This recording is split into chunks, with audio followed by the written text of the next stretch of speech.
Bueno, buenas tardes a todos, bienvenidos a este nuevo Ateneo virtual del Comité de Pediatría Ambulatoria de SAP Córdoba, en donde tratamos de abordar distintas temáticas vinculadas con nuestro ejercicio cotidiano de atención primaria, con toda la complejidad, toda la pasión y toda la variabilidad que implica la atención de niños, niñas y adolescentes. Muchas veces consideramos que en los tiempos vertiginosos que nos toca transitar, realmente un recurso escaso es indudablemente que el tiempo, ¿no? A veces uno trata de considerarlo el tiempo como algo más o menos flexible, en donde uno a veces dice, bueno, si llego quizá un poquito más tarde, no pasa nada. Otras veces nos conformamos con estar a tiempo, llegar con lo justo, para que de esa manera podamos dar satisfacción a las expectativas y no perdernos nada. Y en otras ocasiones, cuando lo consideramos a una situación que merezca la importancia y la jerarquía que le corresponde, nos preocupamos por no solo no llegar tarde ni llegar a tiempo, sino llegar antes, ¿no? Estar anticipadamente al momento para poderlo realmente disfrutarlo de una manera plena e íntegra. Algo de todo esto nos pasa al hablar de neurodesarrollo, en donde no podemos llegar tarde porque eso tienen consecuencias muy negativas en la perspectiva futura de los chicos. Si llegamos con lo justo para una intervención oportuna, podemos llegar a tener una posibilidad de modificar un curso que puede comprometer el futuro, pero muchas veces el desafío es llegar antes, ¿no? De hacer una pesquisa que nos permita una definición diagnóstica que dé lugar a intervenciones apropiadas.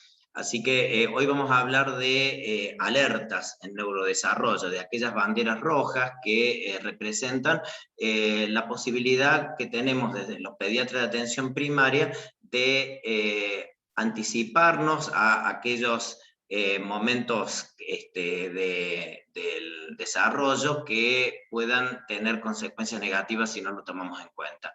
Y para este tipo de actividad, para este Ateneo, contamos con el privilegio de una experimentada expositora, porque está la doctora Belén Micheletti, que es médica pediatra y ex becaria de pediatría del desarrollo del Hospital Garraham. Así que para nosotros es, Belén, un placer, un gusto y una oportunidad escucharte. Así que vamos a tratar de poner toda nuestra atención para que sea una oportunidad ganada este Ateneo, para que de esa manera podamos enriquecernos con tus aportes y tu experiencia. Así que te escuchamos.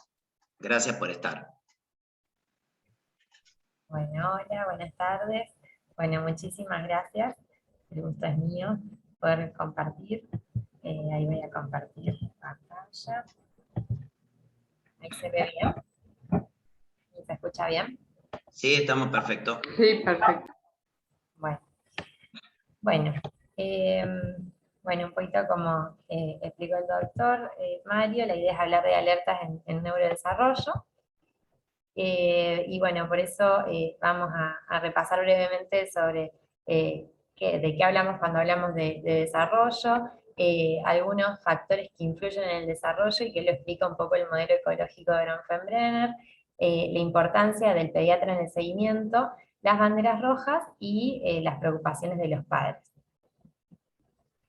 Bueno, el desarrollo es un proceso largo, complejo y secuencial, que resulta del interjuego entre factores biológicos y eventos relacionados con la experiencia y el medio ambiente.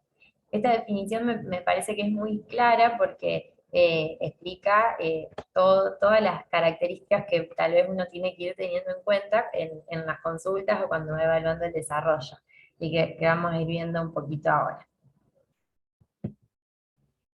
Esto de secuencial es una característica muy importante, ¿no? Sabemos que el desarrollo típico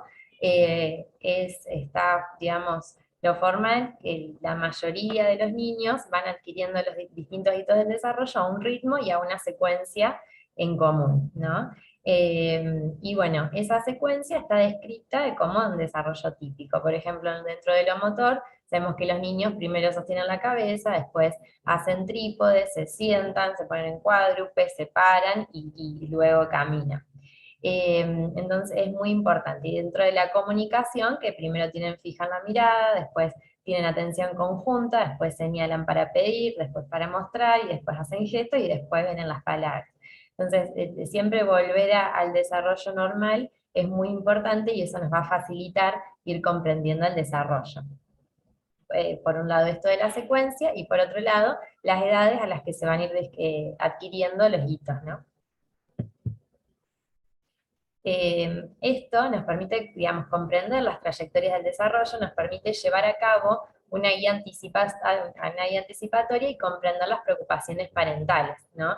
Entonces, por ejemplo, en la consulta de los 6-7 meses, anticipar a los padres que es normal que luego de esa edad empiece a haber una angustia del octavo mes, que es algo que, bueno, en general lo podemos anticipar, o que cerca del quinto o sexto mes puede haber de nuevo algunos problemas en el sueño, y que recién ahí se van a empezar a lograr los ritmos de sueño más nocturnos.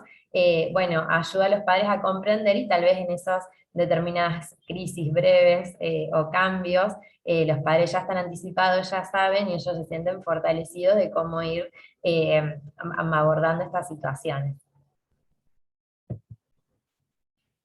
Y por un lado, también por otro lado, como decíamos, conocer a qué edad se van adquiriendo a grandes rasgos los hitos del desarrollo y con qué secuencia, nos brinda la posibilidad de que nosotros podamos reconocer que si hay algo diferente a eso, podamos entender que son trayectorias distintas a este desarrollo típico. Entonces, cuando los hitos del desarrollo se adquieren con la misma secuencia, pero con un ritmo más lento, hablamos de retraso. Cuando hay pérdidas de pautas, hablamos de regresión. Y si esos hitos del desarrollo se adquieren con una secuencia diferente, hablamos de desviación. Por ejemplo, lo que vamos a hablar un poquitito después, pero en los niños que presentan diagnóstico de trastorno del espectro autista, por ejemplo, que puedan reconocer colores, reconocer vocales, pero no establecer atención conjunta, que es algo que dentro del desarrollo típico se adquiere antes del año, ¿no? Está de diferente adquisición en la secuencia de los hitos del desarrollo. Y por otro lado, tener en cuenta la característica del espectro, que es a veces lo que genera este desafío, ¿no? Dentro del desarrollo típico hay una amplia variabilidad, ¿no? Y que eso al mismo tiempo, digamos, pueden ser esos límites luego cuando hay alguna dificultad, alguna alteración o algún problema del desarrollo, ¿no? Entonces a veces esos límites que están entre lo normal y lo atípico a veces puede ser lo más difícil. Bueno, dentro de todas las áreas del desarrollo, ¿no? Influyen, como decíamos en la definición, los factores biológicos y los factores ambientales, ¿no? La familia, el ambiente, el contexto. Y algunos ejemplos, como para ir comprendiendo cómo va interaccionando esto, dentro de, por ejemplo, en este estudio que se hizo en cuanto a la genética del desarrollo, se encontró bueno, que hay mayor coeficiente de correlación al evaluar el coeficiente intelectual, ¿sí? Se comparó los coeficientes intelectuales entre personas no relacionadas, y luego con mayor grado de parentesco hasta llegar a gemelos idénticos, y hay un mayor coeficiente de correlación cuando hay mayor grado de parentesco, ¿no? Eso se relaciona. Y al mismo tiempo que, bueno, como ya conocemos, hay algunos síndromes genéticos que están relacionados con algunas cuestiones, como por ejemplo mayor riesgo para retraso global en el desarrollo, discapacidad intelectual, o en otros casos también para autismo. Entonces hay muchos, y cada vez se van estudiando más, que hay muchísimos genes que están involucrados en el desarrollo. Y al mismo tiempo sabemos que hay factores ambientales. Por ejemplo, digamos, la pesquisa visual se hace para poder llegar a tiempo y para poder hacer una cirugía que se relacione con una mejor agudeza visual. Entonces, hay estudios que comparan, y bueno, cómo se va logrando el desarrollo de la agudeza visual en si se hizo la cirugía antes de las 7 semanas o después de las 7 semanas, y vemos una notable diferencia, ¿no? En la línea donde están los cuadrados, es cuando la cirugía se hizo luego de las 7 semanas hasta el año de vida y se logra un porcentaje de aumento de agudeza visual que es menor comparado cuando la cirugía se hizo antes de las 7 semanas, ¿no? Y esto, bueno, son los factores ambientales en los que uno tiene que ir trabajando y que dependen mucho de los lugares y de las posibilidades y también de llegar a un diagnóstico a tiempo. Y otro ejemplo también de lo que son los factores ambientales es, bueno, cuando se va estudiando lo que es la nutrición del lenguaje, que lo estudia un poco en este artículo, que es muy interesante, que llama nutrición del lenguaje a el lenguaje o la comunicación que se continúa a través de lo que inicia el niño, ¿no? A través de los temas motivados por el niño, y cuando es rico en gestos, en adjetivos, en rico en palabras y en calidad, ¿no? Eso que se conoce como nutrición del lenguaje. Entonces, eso está estudiado en los niños con desarrollo típico, se asocia a diferencias individuales en habilidades lingüísticas a mayor edad, ¿sí? Y esto por ahí para hacer la diferencia, no a las adquisiciones de la comunicación iniciales, como son la atención conjunta, el uso de gestos, eso no, pero sí a la adquisición posterior de la cantidad de palabras y de la comunicación verbal, ¿no? Y esto en este artículo se estudió también en los niños con trastornos del lenguaje, ¿sí? Y se observó que en los niños que tienen trastornos del lenguaje, el habla tiende a ser más dirigida por el adulto. Los adultos suelen como dirigir e iniciar más ellos la conversación. eh, Se puede interpretar tal vez más como consecuencia, ¿no? De eso. eh, y bueno, lo que sí observaron es que, bueno, trabajando un poco en esa nutrición del lenguaje, tiene un efecto positivo en los niños con trastornos del lenguaje. No da, digamos, resultados en cuanto a la prevención, pero sí en niños que ya presentan este diagnóstico, trabajar sobre esto ayuda y tiene un efecto positivo. Entonces, esto en cuanto a, bueno, como les decía, el modelo ecológico de Bronfenbrenner es muy, muy claro cómo, bueno, en el desarrollo influyen los distintos sistemas, ¿no? Por un lado está el niño con sus características, su temperamento, sus habilidades del desarrollo, su edad, sus fortalezas, las habilidades de afrontamiento y debilidades, ¿sí? Y eso interactúa de manera bidireccional con su microsistema, ¿no? Con las características de la familia, bueno, del barrio, de los cuidadores, otros integrantes, las interacciones que hacen los cuidadores principales, y que lo vemos en las rutinas bueno, que preguntamos mucho en las consultas pediátricas, ¿no? Cómo es la alimentación, y uno pregunta, bueno, no solamente qué come, sino cómo come, con quién come, en qué lugar, dónde, el sueño también, bueno, demora en conciliar el sueño, pero también con quién duerme, en qué momento, cómo es ese momento también, el confort o cuidado, bueno, las charlas, también con el jardín y la escuela. Bueno, eso, y bueno, y muchas veces las características, digamos, de la crianza y de los cuidadores van a influir en el niño, y también los niños que tienen determinado temperamento, ¿no? Que hay algunos niños que pueden tener un temperamento más difícil, ¿no? Y que entonces tal vez eso genere una respuesta en los padres que tal vez sea más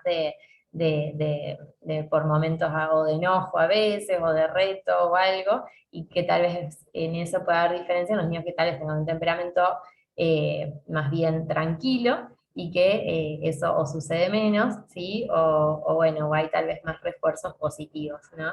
Entonces, bueno, eso es importante también ir viendo y hablándolo con las familias, y bueno, para poder ir dando pequeñas intervenciones en la medida en que las familias no nos lo van pidiendo.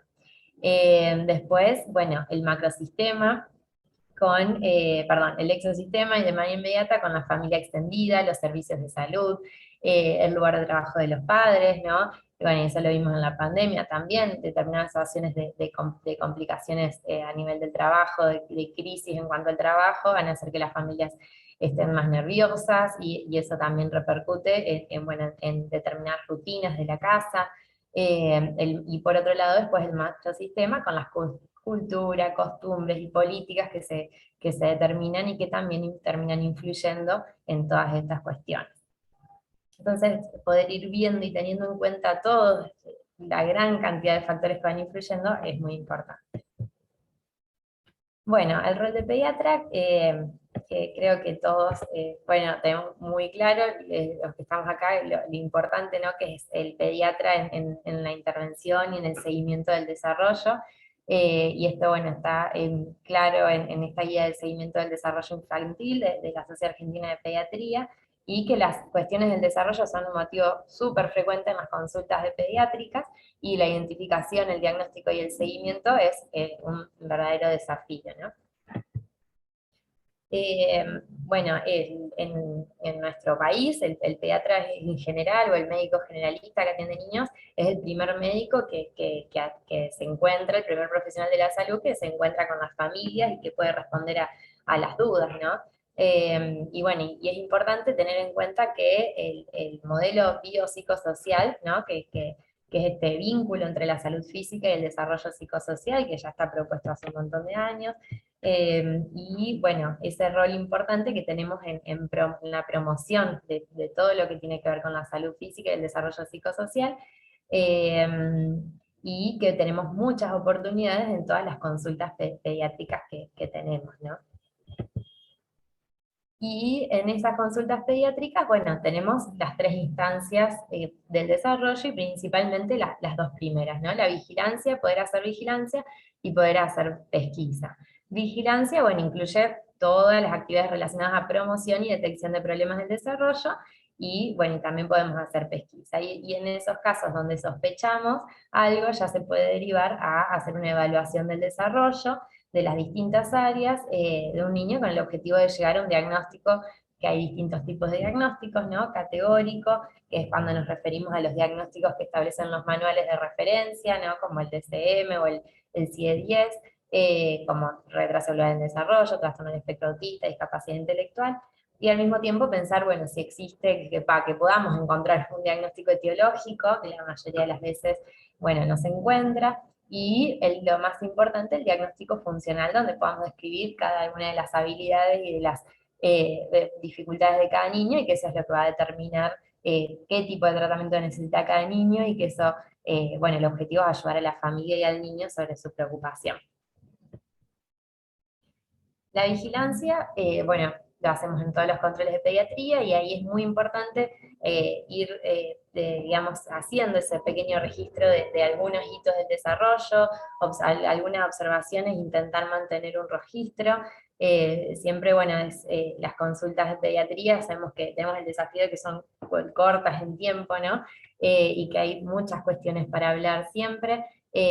Por eso es interesante también que en Canadá, por ejemplo, se establece como una forma la consulta de los 18 meses enriquecida, donde en esa consulta donde se evalúan todas estas cuestiones, digamos, como que se hace mucho hincapié, y es una consulta que sí lleva más tiempo, y donde se hace mucho hincapié en todas estas cuestiones del desarrollo. Es como otra propuesta, digamos, bueno, de que se hace en otro lugar. Eh, pero por suerte sí tenemos muchas consultas donde durante el primer año son muchos los contactos que tenemos con el niño, y después son menos frecuentes, pero lo bueno también es que se pueden recitar, ¿no? Y que podemos ver ante cualquier duda, y tal vez no sea en una sola consulta, pero si nos quedan dudas, siempre volver a citar y no quedarnos con la duda. Entonces, bueno, ahí sí, hacer esta historia, hacer observaciones y mantener un registro, identificar algunos riesgos y fortalezas, y es muy importante identificar si hay factores de riesgo y cuáles son los factores protectores de cada niño. Y acá es donde es muy importante detectar estas banderas rojas o los signos de alarma. Y por otro lado, sumamente importante y ayuda muchísimo la preocupación de los padres, si es que existen, eso, bueno, no, es un signo de alarma, ¿no? Y siempre, por suerte, digamos, se puede trabajar en conjunto si hay un jardín o si hay otros profesionales en el equipo que también puedan intervenir, ayuda mucho también. Bueno, como ya deben conocer, el instrumento de ordenador de la observación del desarrollo, que en muchos lugares se utiliza como guía, y bueno, que ayuda a ordenar un poco y a orientarnos en qué cuestiones podemos ir preguntando a cada edad. Y según los colores, sí, bueno, si podemos ir dando algunas intervenciones y volver a citar más rápidamente o a derivar para una evaluación del desarrollo. Y sí, estas banderas rojas, ¿no? Que las banderas rojas se las conoce como los límites superiores de los hitos del desarrollo, y ya está establecido y estudiado que tener en cuenta estas banderas rojas aumenta la calidad de la vigilancia.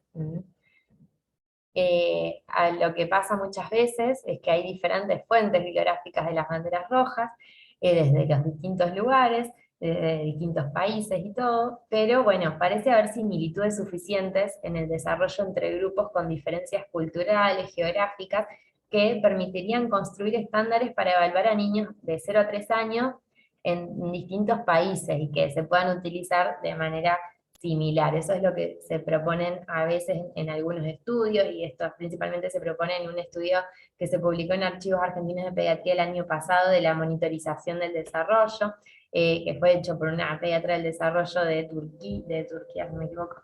Ertem es el apellido, y bueno, que observa esto, que la principal diferencia es la presencia de factores de riesgo, ¿no? Entonces, eso es lo que determinaría más o menos, ¿no?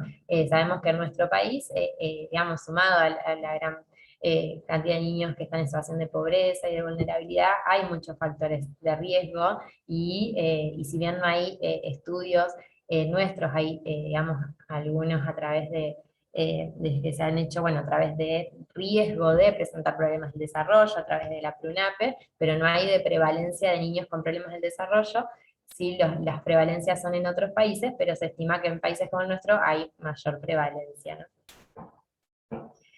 Y bueno, en cuanto a dónde, digamos, ahora vamos a hablar un poquitito más, pero están estas guías, por ejemplo, en el PRONAP del 2008, están como todas las alertas que se pueden muchas veces tener a mano o ir controlando, y tenerlo también como una fuente de estos signos de alarma con los que podemos consultar, ¿no? En cuanto a lo motor, en cuanto al área motora fina y gruesa, en cuanto a lenguaje y comunicación, al área cognitiva y al área psicosocial. Y por otro lado, cuando se realizó la prueba nacional de pesquisa, se estudiaron a 3.573 niños de 0 a 5,99 años en los consultorios, bueno, en los consultorios de los pediatras, y en la consulta, con el estudio transversal, se evaluó el cumplimiento de las pautas correspondientes a su grupo etario. Bueno, en cada niño se evaluó un promedio de 34 pautas, y de esa forma se estudiaron cómo los niños argentinos, las edades de cumplimiento y los percentilos 25, 50, 75 y 90, con sus intervalos de confianza. Y eso permitió, bueno, tener estos datos también de nuestro país. Y esto es la PRUNAPE, que es la prueba una de las pruebas que se utiliza como pesquisa, ¿no? Bueno, la pesquisa, si bien no hay leyes que lo obliguen, como tal vez en otras cuestiones como el estudio de audición, pero la SAP recomienda realizar una pesquisa del desarrollo general en los niños que tienen bajo riesgo a los 18 y 36 meses, y en los niños que tienen alto riesgo una vez por año antes de los 6 años. Y en cualquier momento si uno detecta signos de alarma. Y con esto contamos con la PRUNAPE, que bueno, es administrado por el personal que está capacitado, en general lleva aproximadamente 15-20 minutos, eh, y bueno, esto es donde se describen los hitos a las distintas edades. Y también se validó el ASQ, que es un cuestionario a padres, que bueno, se validó hace un año y medio más o menos en nuestro país, Y bueno, también resulta muy útil porque es sencillo, digamos, por el sentido en cuanto a tiempo, uno le puede dar las preguntas a los padres y que la traigan o después o en el próximo control o que las contesten en la sala de espera, y eso nos bueno, facilita en cuanto al tiempo, y por otro lado nos permite escuchar mucho la opinión de los padres, que sin duda es lo más importante. Y también tiene, digamos, contando con el ASQ, tiene muchas pautas digamos, escritas que se le pueden dar a los padres y que también resultan muy útiles e interesantes. Y también como otro cuestionario a padres está la PRONAPE pre-pesquisa, que también se hizo la validación de un formulario para la detección de niños con alto riesgo de padecer problemas del desarrollo. Entonces, en esos niños donde haya mayor riesgo, a través de esta prepesquisa se podría luego hacer la PRONAPE. Bueno, entonces, como decíamos, los hitos del desarrollo es muy importante conocer su secuencia porque nos va a permitir describir el patrón del desarrollo de nuestro paciente, y también sumar estas banderas rojas que nos van a dar mayor validez y seguridad en el momento tal vez de hablar o de si necesitamos hacer alguna derivación o pedir algún otro tipo de información y hablarlo con los padres. Este es un pequeño estudio que se hizo este año, donde se vio que la aparición de banderas rojas en las áreas de motricidad gruesa y fina y cognitiva a los 9 meses se asoció con la presencia a los 2 años. Y la sensibilidad y especificidad, bueno, fueron del 0,9 y 0,8 y 1 en estas 3 áreas. Y se usaron este tipo de banderas rojas que, bueno, a partir de los hitos del desarrollo descritos por Dossman, que fueron otros estudios previos que habían hecho, y estos hitos del desarrollo de los 9 y de los 2 años son estas banderas rojas que, bueno, que son muy importantes, son realmente verdaderos hitos y alarmas para tener en cuenta. Por un lado, estos son los hitos del desarrollo, sería la bandera roja, sería la falta de adquisición de esto, ¿no? El motor grueso, que ya debería haber reflejos posturales, que el niño pueda rolar, digamos, de ambos lados, de pronosupino y viceversa, y que lo más importante, inclusive esta bandera roja, esto de que logre la sedestación, es sumamente importante, inclusive en niños de 9 meses con factores de riesgo como por ejemplo prematurez o antecedente de asfixia y que no logre sentarse a los 9 meses, es algo ya que nos hace sospechar, por ejemplo, en el riesgo de parálisis cerebral. Entonces, esto de sentarse a los 9 meses es una alarma muy importante. Bueno, en cuanto a la motricidad fina, la transferencia de la pinza de radial a digital, bueno, poder hacer tipo la mano radial, y en cuanto al lenguaje, poder, digamos, compartir objetos que sean familiares, ¿no? Como pelota o mesa, y que ellos puedan identificar en su cercanía si alguien se los nombra. En cuanto a lo cognitivo, la permanencia del objeto, explorar, identificar ya la cara de un familiar y buscar objetos escondidos o jugar al donde estoy, acá estoy. Y bueno, ya en cuanto a lo socioemocional, el apego establecido, ¿no? El apego seguro. Y los hitos del desarrollo de los 2 años con lo que se comparó, la falta de hitos del desarrollo en la motricidad, bueno, saltar, patear, correr, tirar una pelota, eh, poder subir escaleras de a 2, digamos, pies por escalón. La motricidad fina, bueno, hacer una línea vertical, apilar 6 cubos, usar una cuchara, ayudar a vestirse. En cuanto al lenguaje, frases de 2 palabras, bueno, eso también es muy característico y muy importante. Hablar, bueno, más que usar gestos ya, de todas formas la presencia de gestos sabemos que viene antes de hablar dentro de lo que es el desarrollo típico, entonces eso es muy importante también. El uso de los gestos, un lenguaje inteligible, aunque por lo menos el 50% de lo que se habla. Dentro de lo cognitivo, bueno, el juego, la representación simbólica a los 2 años, con los juegos simbólicos, eh, bueno, tratar con los juguetes de que funcionen, y lo socioemocional, la referencia social, ¿no? Cuando vemos algo nuevo, distinto, buscar siempre esa referencia social con otros, la empatía, esta preocupación si hay alguien que lo ven mal, eh, la atención conjunta, claramente, bueno, el juego paralelo y usar palabras como mío, tuyo. Esas son las banderas rojas con las que se hicieron este estudio. Y bueno, un poquitito esto, ¿no? Como tener en cuenta, tal vez durante los primeros años, durante el primer año, las banderas rojas en la comunicación es muy importante si observamos poco intercambio de miradas, expresiones sonoras y gestos entre el niño y su cuidador, es decir, no buscar con la mirada, sonreír, gritar, no demostrar gestualmente estados de placer o displacer, falta de interés en juegos interactivos simples como el acá está, ausencia de alegría compartida,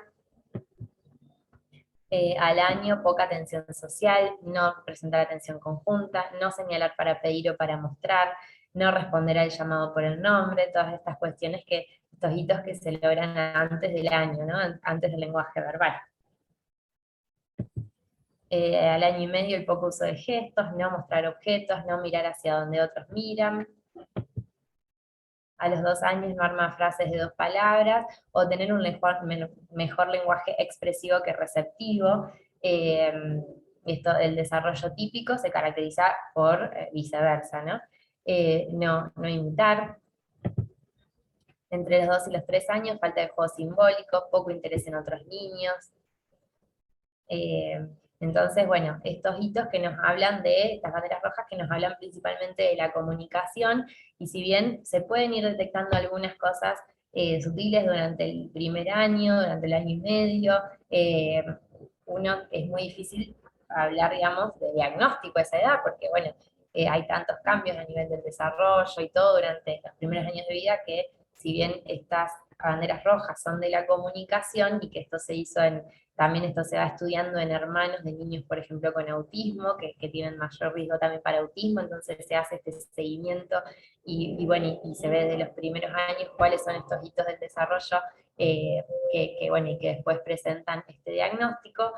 Al año y medio no es una edad donde todavía se vaya a dar un diagnóstico, se pueda establecer un diagnóstico de autismo, pero es muy importante detectarlo porque es muy importante hablar con los padres y dar estas oportunidades, sugerir intervenciones que se puedan ir realizando en la casa, un poco esto de, bueno, buscar oportunidades de juego de interacción, reducir la cantidad de horas de pantalla, si observan que hay algo que al niño le guste y con lo que sonría, y bueno, decirles que busquen más de esos momentos, de que faciliten ese tipo de interacción de juego, poder ir haciendo intervención, y si no, siempre se puede comenzar una intervención en los lugares, no hace falta, no es que sea un requisito tener un diagnóstico para empezar tratamiento, ¿no? Entonces, si hay preocupaciones de los padres y todavía no es una edad donde se pueda por ahí empezar con un tratamiento, bueno, empezar estimulación temprana, sugerir el inicio del jardín, siempre son recomendaciones muy importantes. Porque, como sabemos, los primeros años de vida hay una gran neuroplasticidad y todo lo que nosotros podamos hacer como intervención va a ser muy favorecedor. Bueno, como otras, digamos, banderas rojas en el lenguaje y comunicación, que a los 3 a 5 años haya repetición de palabras que, bueno, se conocen como ecolalios, sin un fin comunicativo, que hable sobre sus temas de interés, siendo difícil cambiar de tema.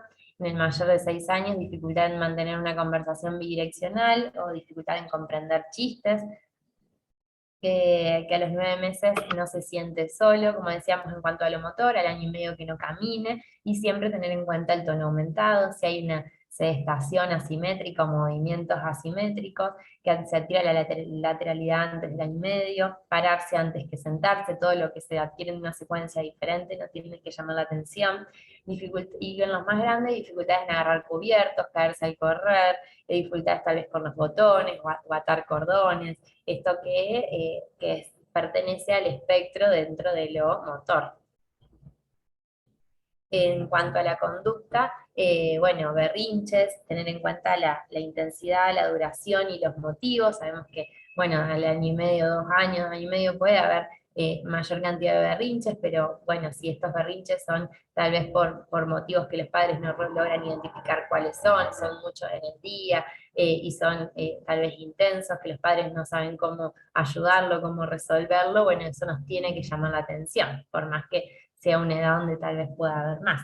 Dificultades en la transición de actividades diarias, ¿no? Que sea difícil tal vez el baño, la comida, el sueño, que se enoje ante los cambios, o que presente tal vez movimientos del cuerpo con las manos, bueno, manierismo, caminar en puntitas de pie. Y en las actividades diarias eso es sumamente importante, las dificultades para conciliar el sueño, la alimentación, en la selectividad alimentaria, problemas con la vestimenta, con el baño, ¿sí? Las rutinas diarias aportan mucha información y por eso, bueno, es muy importante siempre preguntarlas, que podemos hacer esto, ¿no? Por ejemplo, si está dejando el pañal, preguntarle, bueno, ¿cómo pide para dejar el pañal? Si quiere comer algo, preguntarle cómo pide, te lo lleva, con quién se sienta a comer, en ese momento juegan, se distrae, se queda sentado en la mesa, o se queda sentado un ratito y se tiene que levantar y no se puede quedar sentado mucho tiempo. Bueno, nos habla mucho en cómo es la conducta, cómo es la comunicación, cómo es el lenguaje. Entonces, ir preguntando a través de las rutinas también nos aporta muchísima información, y es finalmente en realidad lo que les preocupa a los padres. Y esto es lo más importante y creo que, bueno, si preguntar siempre en un momento de la consulta, bueno, hay algo del desarrollo que les preocupe, nos abre y nos orienta muchísimo, y es algo de poco tiempo, eh, y anima a los padres a que puedan compartir sus inquietudes y tal vez todavía no se animan a preguntarlas. Esto está estudiado, que la preocupación de los padres tiene una sensibilidad del 76% y una especificidad del 72%. Si hay una preocupación, hay 7 veces más de riesgo de un problema del desarrollo, y si hay 2 o más preocupaciones, 11 veces más riesgo. Entonces es muy importante que cuando ellos lo refieran, bueno, empecemos a hacer algo, ¿no? Algún tipo de intervención, que tal vez a través de nuestro interrogatorio podamos ver si se necesita una derivación para una evaluación del desarrollo, comenzar intervenciones, como decíamos, en jardín, estimulación temprana, o determinadas intervenciones en base a lo que les puedan preocupar a los padres, por ejemplo, en cuanto al problema del sueño, empezar con las pautas de higiene del sueño, o con algo de la comida, bueno, organizando la rutina de la alimentación. Bueno, eso también es muy importante. Y en cuanto al examen físico, lo que está descrito que hay mayor riesgo de presentar trastornos del desarrollo es cuando los niños presentan alteraciones fenotípicas y alteraciones del perímetro cefálico. Muchos niños con problemas de desarrollo no tienen nada en el examen físico que llame la atención, pero si está esto, no, bueno, tenemos que estar más atentos. Muchas veces puede generar dudas, porque hay casos que son muy evidentes y que eso, bueno, es más, tal vez más fácil, digamos, más rápido de hacer esa derivación, pero en los casos que son menos evidentes, donde no hay una señal de alarma, pero nos llama la atención, no hay anomalías detectadas en el examen clínico, bueno, se puede informar a los padres sobre actividades de estimulación para ir haciendo en la casa. Como les decía, en el ASQ hay muchas pautas para dar de estimulación a los padres, y bueno, hay mucha también información en internet donde se pueden ir dando, o sugerencias, y realizar una revisión dentro de 1, 2 o 3 meses. Sobre todo si se han ido logrando algunos hitos anteriores. Por ejemplo, un niño de 1 año y medio, tal vez tenga problemas de retraso en el lenguaje expresivo, ¿sí? Que solo comienza a decir unas pocas palabras con significado, ¿sí? Bueno, en ausencia de cualquier otra inquietud, por ejemplo, el niño tiene buen contacto visual, tiene con atención conjunta, no hay otras preocupaciones del comportamiento, bueno, se pueden dar consejos sobre actividades de estimulación del lenguaje, y en el próximo control volver a preguntar y ver eso. Bueno, en el curso del desarrollo, ¿sí? Se puede en mayor o menor medida ser modificado a través de intervenciones que alteren el balance de los factores de riesgo, ¿no? que generen esta vulnerabilidad, y de los factores protectores que aumenten esta resiliencia. Entonces es muy importante por eso tener en cuenta los factores de riesgo para trabajar sobre eso y disminuirlo, y los factores protectores para aumentarlos, ¿no? Teniendo en cuenta siempre la resiliencia, que bueno, son características específicas de cada individuo que lo posibilitan a sobreponerse a la adversidad. Dentro de los factores de riesgo, clásicamente están divididos como los biológicos: bajo peso al nacer, prematurez, cardiopatías congénitas, teratógenos, anomalías cromosómicas, asfixia perinatal; y los socioambientales: nivel educativo de cuidadores, necesidades básicas insatisfechas, acceso a tratamientos, situaciones de estrés tóxico. Muchas veces unos se relacionan unos con otros, ¿no?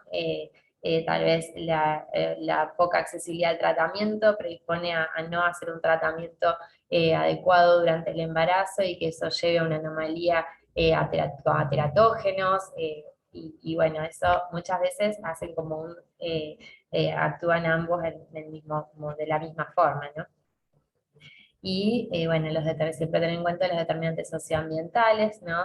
Ingresos económicos, ambiente físico y social, nivel educacional, condiciones de empleo, desarrollo infantil, bueno, la cultura del lenguaje, mayor edad y capacidad, el género y acceso a servicios de salud.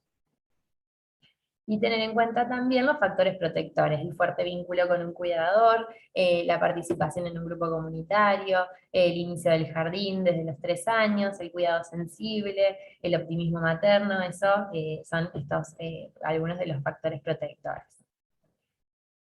Y bueno, para ir finalizando, aparte de ver siempre y estar atentos a los signos de alarma, también a las dificultades, a los desafíos, también es muy importante ver cuáles son esas fortalezas, ¿no? Como vemos los factores protectores, ver las fortalezas del niño y ver las fortalezas de la familia, y dar esas devoluciones, darlo en las devoluciones. Y bueno, y hay una pediatra del desarrollo, que es Verónica Schiaretti, que propone esto de mis habilidades primero, ¿no? De siempre hacer un registro. Ella propone hacer este registro en las historias clínicas, de bueno, primero ver cuál es el interés, cuál es la habilidad del niño, porque eso va a ser sin dudas lo que lo va a motivar para ir trabajando también todo lo otro.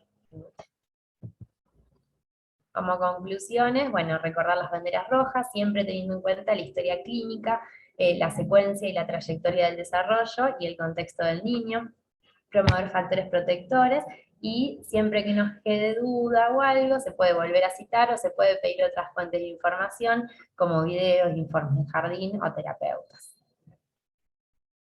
Y bueno, muchas gracias.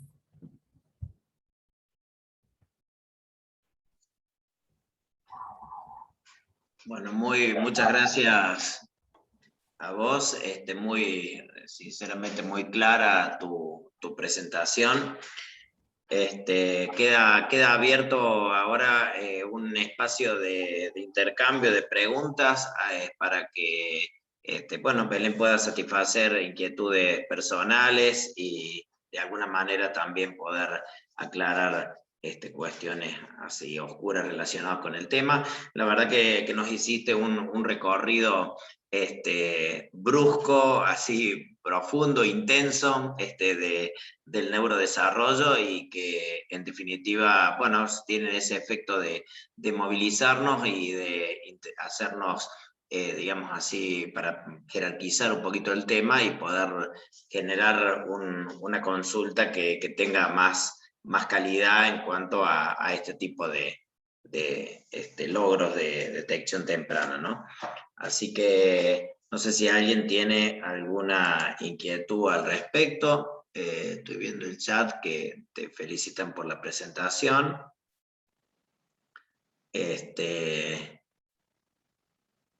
Bueno, la pregunta te voy a preguntar yo, si en estos tiempos que estamos transitando, muchas veces vemos que el número de casos que estamos viendo con trastornos del desarrollo en este último tiempo es mayor que quizás hace 20 años atrás. ¿Eso es porque ha habido alguna circunstancia que determinó este tipo de cambios en esa incidencia que uno ve en la práctica cotidiana, o es que mejoró nuestro perfil de detección? Sí, y un poco lo que se va estudiando y se van diciendo, digamos, los artículos que lo van viendo, es, por un lado, que hay mayor detección, mayor estudio de los temas bueno, y mayor detección, mayor conocimiento, hay cambios, bueno, hubo cambios en cuanto a las tal vez a los criterios de clasificación, porque se va entendiendo y conociendo más, entonces, bueno, eso por un lado hace que vaya cambiando. Pero bueno, sí, por otro lado hay esto de cuando nombramos los factores de riesgo, ¿no? Hay mayor supervivencia de niños prematuros o de niños que tienen con gran, severas comorbilidades neonatales. Bueno, con todos los avances de la medicina también tienen mayor supervivencia y eso lleva también aparejado bueno, a los distintos diagnósticos del desarrollo, las mayores edades parentales o el uso de métodos de fertilización asistida a veces están también relacionados, y la presencia, bueno, de factores de riesgo, ¿no? Como tóxicos durante el embarazo y estas cuestiones también se relacionan más. Entonces, con lo que más se relaciona es con eso. Te acerco acá algunas preguntas. Dice, bueno, uno utiliza mucho, Silvia habla, los videos caseros como elementos para ver el desarrollo, ya que el consultorio a veces puede ser insuficiente por el tiempo o el lugar en sí que asusta. Y pregunta si la pandemia ha aumentado el diagnóstico de retraso de lenguaje. La verdad es que no sabría qué decir en eso porque no hay datos sobre eso, o sea, que se compare diagnóstico de retraso en el lenguaje durante la pandemia y previo a la pandemia, como para poder decir algo certero. Eh, habría que verlo después. Eh, habría que ver. Pues sí, lo único que desde APDECA, que es la Asociación de Pediatras del Desarrollo de Argentina, se hizo una encuesta a padres donde se preguntó sobre preocupaciones durante la pandemia y las principales fueron relacionadas al sueño, a algunas cuestiones de la conducta y del sueño. Pero bueno, pero no sobre mayor dificultad en el lenguaje. Inclusive hay muchas familias que sí pudieron estar más tiempo con sus hijos y que eso permitió mayores momentos tal vez de esto de la nutrición del lenguaje y todo, ¿no? Entonces tienes como las dos partes, ¿no? Eso, que tuvo las dos partes la pandemia. También plantean si aparte del ASQ hay otros test de pesquisa prácticos que vos podés sugerir para el consultorio. De pesquisa, el sí, el ASQ-PRONAPE, son esos porque después está el CAT-CLAMS, pero que también se necesita tener los elementos específicos y haber hecho la clasificación. Esos. Yo creo que igual siempre algo práctico es esto de preguntar si hay algo que les preocupe a los padres. Y bueno, siempre lo más importante es con el que cada uno se sienta más cómodo, ¿no? Estas pesquisas son las que están validadas en Argentina, pero bueno, hay, por ejemplo, acá mucho desde psicomotricidad se usa una escala también que es chilena. Bueno, se pueden utilizar otras, pero bueno, son esas las más frecuentes o las más conocidas. Y el IODI, ¿no? De usarlo también como algo sencillo, Claro. de práctico, ¿no? Sí, tal cual. Sí, yo contestaba, perdón, de pesquisa, pero el IODI ayuda a ordenar la vigilancia un poco, que bueno, que es muy importante esto de la vigilancia del desarrollo, o sea, tener en cuenta las banderas rojas, tener en cuenta cómo es esa trayectoria del desarrollo de cada niño, eso es muy importante.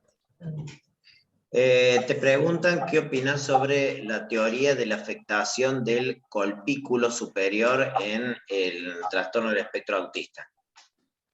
Y eso es algo bastante, no sé si merece mi opinión, porque el doctor Jure, que es quien más está estudiando eso, está investigando muchísimo sobre eso. Y bueno, es sumamente válido, es una teoría que se está estudiando ahora más, así que, bueno, sí, todo lo que se vaya avanzando y en cuanto a la base neurobiológica, es muy importante. Así que sí, es interesante dentro de lo que, bueno, del artículo que él pudo publicar sobre ese tema. Sí. Bueno, ¿alguna otra inquietud, amigos?